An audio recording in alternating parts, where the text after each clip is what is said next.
So what's up, Freedom Foods family, and welcome back to the channel. Well, it is August 6th today, Saturday, August 6th, and today is our first day on hay for the year. And yeah, needless to say, that's very disappointing. But you got to do what you got to do. It is what it is. The cows don't have enough grass to make them to October like we'd like them to do, so we had to put them on hay. Now if you look out here, it's very weedy. You have a lot of weeds, but there's still some grass. Maybe not so much like right over here, but there's still some grass. It's probably about that much. It's not much at all. And even though we do have grass, we do have some grass, we're taking them off of it. And let me explain to you why. If we were to take it all the way down to the bottom to where it's just dust, like some people around here are doing, it's a big mistake. You don't want to take it down that low, especially in this heat. Why? Because right now we have some covering. We still have some covering, and that covering is what's going to hold the water if it ever comes. It kind of looks like, look, kind of looks like it's going to rain, but all it is super hot and super humid. I'm having to just sit in the shade because being out in that sun for too long, just not moving, is terrible. Now, what I'm going to go do after this is basically the entire pasture. I'm going to shred. I'm going to go and mow down basically everything. Why? Because there's about that much grass, and my mower takes about that much down, so we're going to just chop off all the weeds. Reason we're going to do that. Now, there's two schools of thought with this, and I've tried both, and I like one more than the other. One school of thought is to leave the weeds there because they act like a shade, and they act like a million different umbrellas, so it, you know, kind of protects the ground from the sun, the blistering, awful sun this year. And then there's the second school of thought, and this is the one that I'm going with, and that is to let the weeds grow up and then mow it down and get rid of them. Why? Because that adds carbon to the soil to where we can hold more water that way. Then secondly, the weeds, because they're so much more established than the grass right now, I mean they're way up higher than the grass, they're going to soak up a lot of that water, and a lot of that water is going to go to the weeds. So we want to get the weeds off, just do every kind of rain dance that you can, pray for rain, I'm desperate at this point. I'll do whatever it takes for freaking rain. I don't care what it is. I'll run naked through the pasture. I don't care. But when we do get that rain, that way the grass roots can compete with the weed roots, and the grass roots should grow up better. And it's not like they're upset. I mean, look at them. They're all pretty content. They're all happy. They came, got some hay. Now they're gonna go lay down. They're like, okay, now we don't have to go searching around for grass.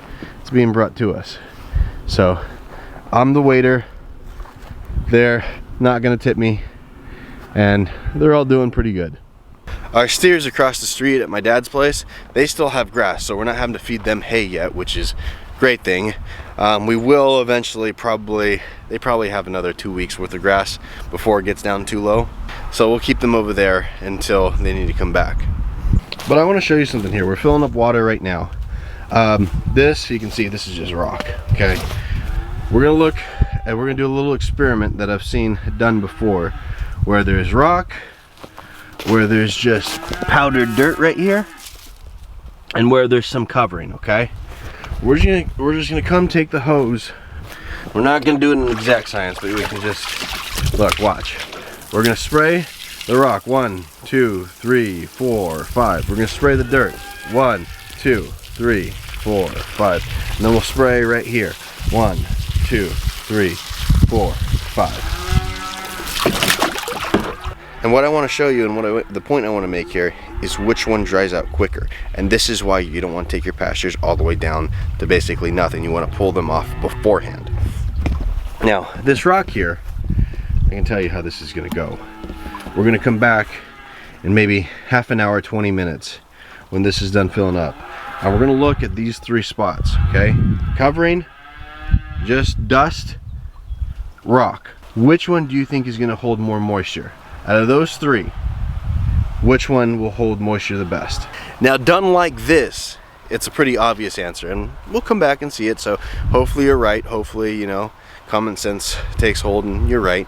But when you're grazing, it's tempting to just say, oh, just take all the grass. I want to hold off on hay. I want to hold off on hay. But if you put them on hay now like we are, and we leave this much grass, that stubble is going to retain more water, and it's going to help the grass grow up more. So we'll do this little experiment. We'll come back in a little bit and see what happens. And I do want to show you the difference. I clipped this entire pasture here about two and a half weeks ago. Okay, I just went round and round and round and round and round and round, and we had a rain hit and the grass grew up a little bit.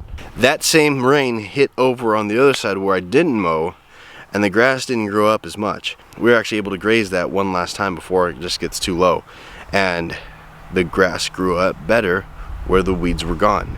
So that tells me that the weeds are preventing the grass from growing up, whether that be soaking up the water, whether it be blocking the sun too much, whether it be whatever. Okay, we're gonna clip the entire farm, and the plan is to keep the cows here on hay, maybe a month, maybe 2. We'll see how it goes, and hopefully we can get them back on pasture maybe September, early September. Probably by October we can put them back on pasture, and then hopefully grow up some cool season grasses or some stockpile with the coastal or the bahia. My goal is to grow 1.5 times the amount of cow days of grass as I'm feeding hay, so we kind of get like a 50% return on the hay, if I'm explaining that correctly. Okay, let's take a look at this experiment right now. Look at the rock. Rock, completely dry. Doesn't hold water, there's no organic matter there. That's pretty obvious. That's gonna dry up faster. Now, let's look at this. Just put my finger in here. You can see that this is a little bit of a different color, and you just come like this, and we're back to powder. So it's not really soaking in, it's evaporating. Now when you come here to the last spot, you can see that, I'll try and dig down. Look at that. I'm going farther than I did with the other spot, and it's still all, look, there's no powder. It's soaking in. Look, I'm going down. It's a little bit hard right now, but still, I'm going down. There's no powder there. When you have a covering and you leave a covering of just carbon or just anything, the water's gonna soak in much better. It's not gonna evaporate. You're gonna hold probably 60% more than you would if it's just the powder, probably 90% more than you would if it's just the rock, probably 100%. Probably 100% actually, but you get my point. So that's why we're on hay right now, even though we still have, you can see this looks a little bit green. Little bit of green. Not here, not as green because I just pulled them off of it, but we're leaving a covering to where when it does rain, and I'm gonna go mow all this goat weed and all the other weeds down, it's gonna hold and retain more water. And when you hold and retain more water, you grow more grass. So hopefully we can get 1.5 times the amount of cow days by doing this to the amount of hay days, and that would make it very much worth it to us. But regardless, we just need a rain. We just need not just one rain, we need like 40 days of rain. Hey, you know, where's Noah at? Let's go. I'm ready to build an ark. I'm rather do that than deal with this. This is rough, but we're holding on. We're holding on, huh, baby? We're gonna make it. I know, I promise. It's dusty, it's nasty. We've been through a snowpocalypse together. We've been through one drought together. We're gonna get through this one too. We're gonna make it. No matter what, we're gonna make it, aren't we? A quick little update. In one of the last videos, I told you guys I was cutting down some of the tree limbs in order to give the cows a little something to eat on, just as a little treat, something high in protein. Look at this. They eat almost every single leaf off of here, which is what we wanted. These trees needed a little bit of a trimming anyways. We turned it into cattle feed. Works really well. And with that, hit the subscribe button down below, ring the notification bell so you get notified when we put up new videos. Hit the like button because we like rain. Just because we like rain. And drop a comment if you like, alright? See ya. Bye.